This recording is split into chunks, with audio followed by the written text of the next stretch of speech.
Finally, after what felt like 10,000 years, I am finally able to sit down and record my Power Rangers Once and Always review. So go ahead and hit that subscribe button, and here we go. Power Rangers Once and Always is the 30th anniversary special for the Mighty Morphin era of Power Rangers. Just get ready to nerd out with me. Like, I've been so excited to do this video. This is just going to be my honest thoughts and opinions about it. And, you know, I loved it, but it does have some bad, it does have some good, and it has some ugly, but I think the ugly I was really digging. Power Rangers Once and Always is the 30th anniversary special representing the last 30 years of Power Rangers. It brings back original cast members, Karen Ashley, Johnny Young Bosch, Walter Jones, David Yost, Katherine Sutherland, and Stephen Cardenas, and Barbara Goodson. And if you are a fan of this channel, or you just know me personally, you know Power Rangers is my #1 thing that I nerd out to regardless. So when they announced Power Rangers Once and Always, of course I was excited and could not wait to see it. I marked April 19th on my calendar, and as soon as it released at 3 a.m. my time, I was there to watch it. And I'm gonna start by talking about all the things I liked about it. The good, the great, the awesome, because there was a lot of it, so let's just get into it. First of all, seeing David Yost and Walter Jones return to Power Rangers for the first time since they departed in Mighty Morphin Power Rangers Season 2 and Power Rangers Zeo Season 4 respectively was a great take. Seeing the story being focused around them and bringing in the new Yellow Ranger being Min, Trini's daughter, and having to explain to Trini's daughter like not only what happened to her, but the dynamic that Billy and Walter Jones, Zack had on the screen together. Like, it was powerful, it was dynamic. Seeing those two main actors, especially those two actors who haven't returned on screen for the first, you know, who they've never returned on screen. This is their first time, and seeing them come back and step into those roles almost like they didn't miss a beat. Seeing Billy being the leader of this emergency ranger team, I would want to call them, that was big. Like, you know, I've been recently talking about, does the Red Ranger always have to be the leader? And in this one, we get to see the Blue Ranger be the leader and lead a team and defeat an old enemy. Everyone did such an amazing job. They were trying to get all the original Mighty Morphin cast members back, as in Jason David Frank, Austin St. John, and Amy Jo Johnson, who all unfortunately weren't able to do it for their different reasons. Was phenomenal. So let's talk about the story a little bit. We start out with Billy fighting Robo-Rita alone by himself, and then he morphs, the other team comes in, and they have this amazing opening scene with the pyrotechnics and the running and the slow motion. It was nice. And I love the new angles that they're using in their battle scenes. They're trying to use more dynamic, more cinematic angles in their fight scenes and in the fight choreography, so I do love that. But in the opening few minutes of Power Rangers Once and Always, we are faced with a tragedy that I can't believe they actually made canon. If you don't know, the actress that played Trini Kwan, Trudy Yang, tragically lost her life back in 2001 in a car accident. And since then, the Rangers fans, the nations, the cast, everyone's felt this solemn, like, heartbreaking. So with the 30th anniversary special, they wanted to bring, I guess, her death into canon so they can replace her, so we can continue certain character storylines and things like that. However, I was not expecting them to show how they killed Trini in the first 5 minutes. I assumed it would be some kind of off-screen death. I assumed they would just allude to it. Even in the trailer, like, everybody was speculating, like, okay, clearly something happened. We didn't know what happened. Robo-Rita blew the fuck up out of Trini. Blew her to smithereens, nothing left. Don't even know what's in the casket at the gravesite. And as a millennial, been through a lot of tragedy, seen a lot of trauma, but seeing one of your favorite Rangers that you've ever liked just blown to smithereens by a robot version of one of your favorite villains you've ever seen, it hits different. It really hits different. Like, they got deadly serious in that. After that opening scene, we get a scene of Zack and Billy at Trini's house, waiting for her daughter Min to get out of school so they can break the news to her that her mother is dead. But while they're arguing over the morality of this, if they should or not, she walks in and overhears it. Minh Kwan, being played by Charlie Kersh, I believe, seeing her as this teenager with attitude around a bunch of former teenagers with attitude from a different era and a different generation. I think that was a great dynamic. They brought back a lot of the campiness and corniness and like just the things that made the first 3 seasons of Power Rangers, they brought that back. And a lot of it has to do with how Charlie Kersh acted. Now, I'm not discrediting her acting skills, but there were some scenes that she performed that were so cheesy and corny, it made me fall in love with her. Like any scene where she's training by herself, or like some type of fight scene before she fully morphed or whatever, just seeing her like, I'm going to get you, Robo-Rita, and hitting the block dummies, it's You'll pay for what you did, Rita! But I love it. I don't know why I love it. It's so corny and cheesy, but like, and just how she delivered some of those lines, it was like, yeah, you studied for this role by just watching only season 1 of Power Rangers. Charlie Kersh, welcome to Power Rangers. I hope we get to see a lot more of you, and I just love you. I love you. Like, you did a great job. I love it because it's Power Rangers. Your acting was Power Rangers. Turns out we found out how Robo-Rita comes into existence, and they update the Z-Wave theory, and it's Billy's fault. Like, that was such a huge twist. Like, I wasn't expecting that. Like, I assumed that they just, Robo-Rita is just there or something, but no, so Billy Cranston, played by David Yost, is on the search for Zordon by looking for his displaced good energy throughout the universe. He and Alpha 8 created an energy tube so they can try to sink his energy into the tube and bring him back. But by doing so, they inadvertently bring back the evil spirit of Rita, who inhabits the body of Alpha 8 and turns into Robo-Rita. Just that scene alone, and just like, that scene alone made the whole movie, just by itself. Like, it was a plot twist I wasn't expecting. Like, in all earnest, like, yeah, I would expect that the original Mighty Morphin team would be always on the hunt for looking for Zordon. I can see him looking for Zordon, but whatever. It was great. That whole plot twist with Robo-Rita and Billy Cranston was just great. Another thing I want to point out, the proxy coins. I get that the first couple of seasons, or just the Zordon era of Mighty Morphin, is really loosey-goosey, especially the first 3 seasons when they're really trying to figure it out and just get stuff together. But like, them kind of retconning their power sets, and just now they're magically able to bring them back with wishful thinking and hope and some good technology. I care how dangerous too much pink energy is. Once a ranger, always a ranger.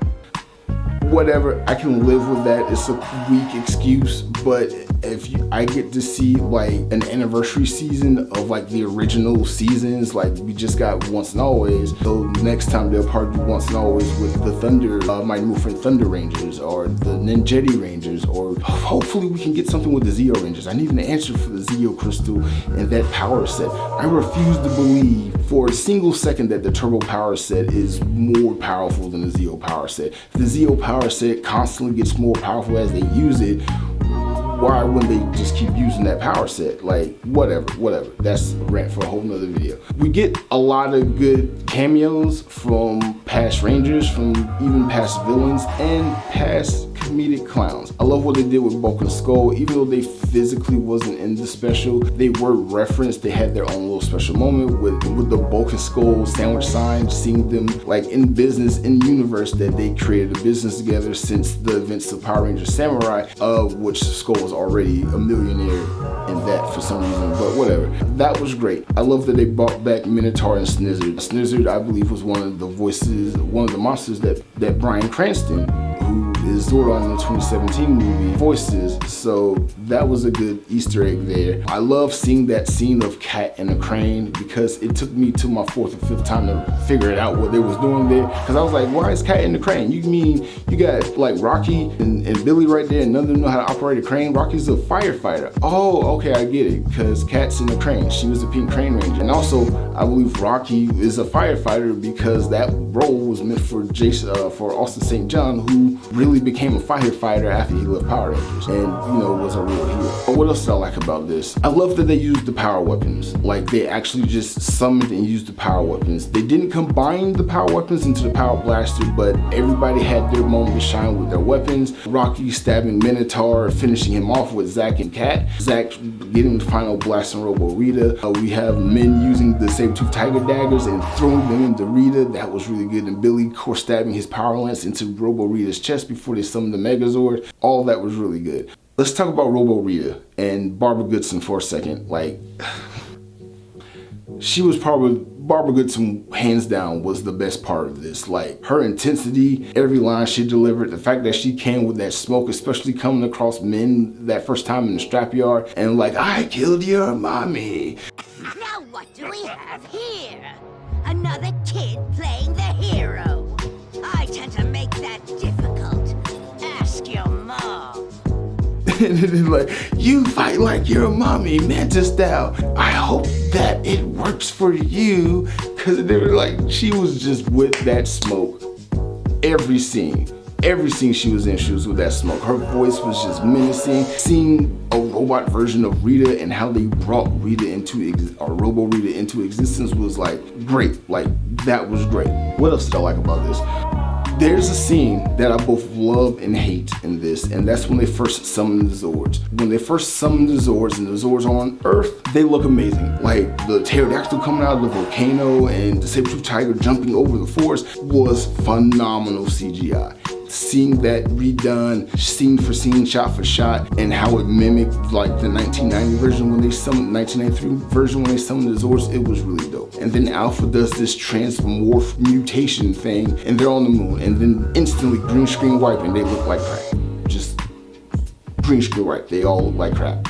I didn't like that we didn't get a shot of all the Rangers in the Zords separately and then charging up the crystals from the coins and 3, 2, 1 march and controlling the Zords that way, making the battle tank Megazord. But that's fine, I get it, whatever. The other 3 Rangers all finishing off the other monsters, which is a huge feat because usually it takes all 5 Rangers from the Mighty Morphin era to defeat any one monster, but this time around we got at least 3 Rangers taking out 1 monster, so that's like a big thing. And then like that scene was so dope, like just seeing Zack use the power axe as the Black Ranger again, seeing Kat use the power bow as the Pink Ranger for the first time, and even hearing her say pterodactyl was like just dope. It was just dope because she never had that power set, so now she has another power set for her Master Morpher, if that ever is a thing. Stephen Cardenas is Stephen Cardenas. He got his redemption from that spin kick from I want to say Turbo, yeah, from Turbo, when he knocked himself out from being a Ranger with a terrible landing on a spin kick, but he got redemption for that. I want to go back to Charlie Kersh for a second. So her whole storyline in Once and Always was she lost her mother, and in losing her mother, she finds out her mother has been one of the greatest superheroes in this universe this entire time, her entire life, for the last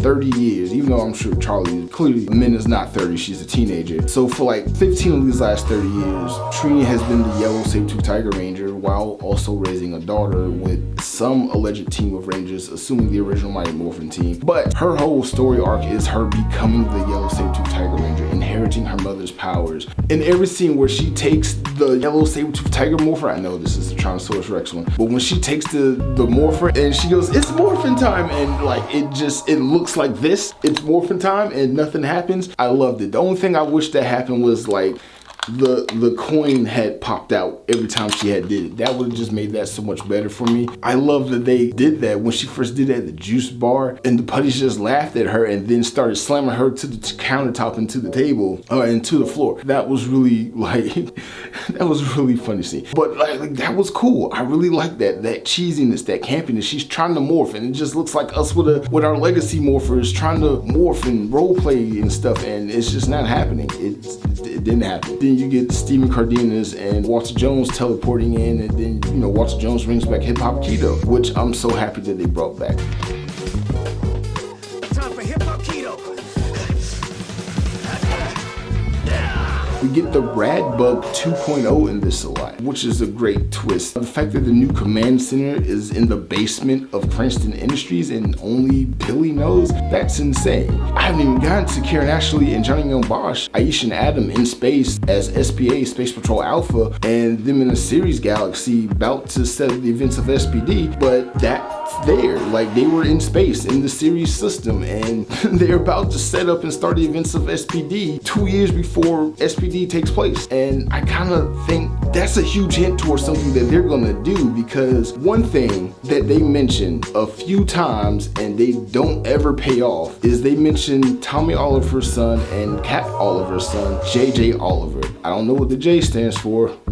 Don't know what the other J stands for. JJ Oliver is also in the universe, same age as Minh Kwan. There's a possibility in the next Once and Always special we could get JJ being featured as the new Ranger on the block, or the new kid on the block, and him inheriting his father's powers. Now that we have lost Jason David Frank and they just did what they did with Trini for Minh, I can see that happening with Tommy for JJ, having a passing of the torch. And I think that would be a cool idea. I don't know how they're going to do it. I don't know what Ranger teams. I know in the comics he's on a Ranger team and things like that. Like he has the Green Ranger shield with green SPD like outfit. It looks cool. Speaking of the end of the credits, before I get to like the things that made me cry in this, I absolutely love the new remake of the original Mighty Morphin theme that they put at the end, and how they recreated the opening with the characters they had from Once and Always special, and showing their former Ranger self with their current Ranger self, and adding Minh to that mix. That was really good. Almost doing another shot-for-shot remake of the original opening. Even Stephen Cardenas gets to do Austin St. John's spin kick. That wasn't something he did. I just think it's dope. If Gokaiger in Super Sentai was a love letter to all of Super Sentai, Once and Always was a love letter to Power Rangers. I didn't even mention the lightning figure collections that Rita turned the other Rangers into. I'm gonna save that for another video, because like, come on Hasbro, you really want to sell toys, don't you? It worked. I'm gonna buy all those figures, but you really wanted to sell those toys, didn't you? Like, I just love how cheesy and campy this was, and like, it literally was like just a 55-minute version of the show back in 1994 or 1993. I was 6 years old again. Every time I watched it, I'm 6 years old again in my 35-year-old man body, just geeking out with every Power Ranger accessory and toy that I have. This was fun. This was exciting. This was reinvigorating. If this is an example of what we can expect with them using with Cosmic Fury and then making new Ranger footage with their new suits and doing revamping how they do Power Rangers and use the Sentai footage, I'm kind of excited to see this, because don't get me wrong, I'm a Sentai fan and I love seeing how Power Rangers adapts Sentai into Power Rangers, but I've always wondered what it would look like if they created their own Ranger footage with the suits, without the suits, whatever. So we get to see a lot more of that coming up in Cosmic Fury, because we saw a lot of that in Once and Always. Another thread that I know is going to definitely carry over from Once and Always to Dino Fury is Billy Cranston. It's already been said that David Yost will make a cameo in Cosmic Fury. We just don't know how and in what capacity. Maybe he's introducing Minh to that team. Maybe Minh gets to join that team, because if you know the Sentai that they're basing Cosmic Fury off of, they got like 16 different Rangers, so she can be any other Ranger and still also be the Yellow Saber-Tooth Tiger Ranger. Did you notice at the end, when they're all at the juice bar, when Billy, Minh, and Zack are at the juice bar, and Minh and Billy are talking about the memories of the Morpher, and she hands the Morpher to Billy, he never gives it back. And you can even see a scene where he puts it in between his legs. So that's a video for another day. But I definitely have a question about that. Like, did Billy take her powers? Or like, how is that explained? Was that just a continuity mistake or something? Another thing, I cried several times in this movie. I cried. I shed a single tear when Trini blew up into nothingness. I cried when it was in her eye. Like, she jumped in front of the deadly spell of Robo-Rita to save Billy, and it hit her even though the Morpher absorbed it, and she finally accessed the powers to become a Ranger, because the memories of her mother being a Ranger was locked in the Morpher, and it unlocked it, and she saw all those memories in her eye. Like, it was in her eye. It was so special. It was so dope. And then just seeing her morph into the Saber-Tooth Tiger Ranger for the first time, and that she led that morphing sequence, she got to say it's morphing time, because she's been trying to do it this whole time. Like, that was dope. Seeing her in the Megazord for the first time and just understanding like all of that, and like the real shit that they had to do at the end of every monster fight. All of that was good. There's something weird that happened that David Yost says that I would love to ask him at Ranger style. They summoned the Megazord's weapon, and I've always heard Austin St. John, Jason, say we need the Power Saber now. Billy summons the Power Saber by saying we need the Mega Power Saber now, which I've never heard it called that. But if you go back and watch season 1 of Power Rangers, like all 60 episodes, from episode 1 to the last episode, they constantly had this thing where they called the weapons and different things just different things because they didn't have like continuity for it yet. Like, I think the first time they summoned their weapons, it was the Astro Axe and the Power Lances were something, Lunar Lances or something. They had completely different names. So maybe this was intentionally, they did that to just poke fun at themselves, or maybe it was a flub up. They only had 12 days and that was just the best take. I don't know, but I definitely got to ask that question, because what is the Mega Power Saber? What is the Mega Power Saber? I absolutely enjoyed Power Rangers Once and Always. If you are a hardcore fan like me, a new fan that has never seen the Mighty Morphin era, a novice fan, somebody who used to watch it and then grew out of it, please go and watch this. I definitely recommend you watch this. I give this a 10 out of 10. Yes, it is cheesy. Yes, it has bad acting. It has terrible CGI. But those things made Power Rangers Power Rangers. Just let that sink in. That's what made Power Rangers Power Rangers.